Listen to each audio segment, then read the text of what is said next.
Как се изчислява лихвата по нашата ипотека и всъщност колко лихва трябва да върнем за 25 години, ако вземем период.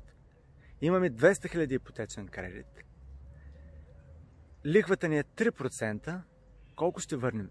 Месечната вноска по калкулатора излиза около 950 лева и общо за всички години ще върнем около 84 000 лихви и 200 000 главница при 950 вноска.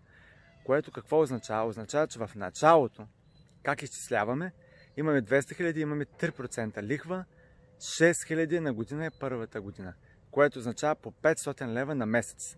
Понеже вноски, това означава 450 главница, почваме 500 лихва. Но всеки месец главницата намаля и оттам следващия месец лихвата няма да е 500, ще бъде 499 стотинки, а ще връщаме повече по главницата. По този начин може да изчислим, че всъщност за 25 години или 300 месеца ние ще върнем 84 000, което означава, че средно се равнява по 84 000 трябва да разделим на 300 месеца, което се равнява по около 280 лева на месец лихви за целия период. Така изчисляваме всъщност лихвата и колко пари ще върнем за 200 000 25 години.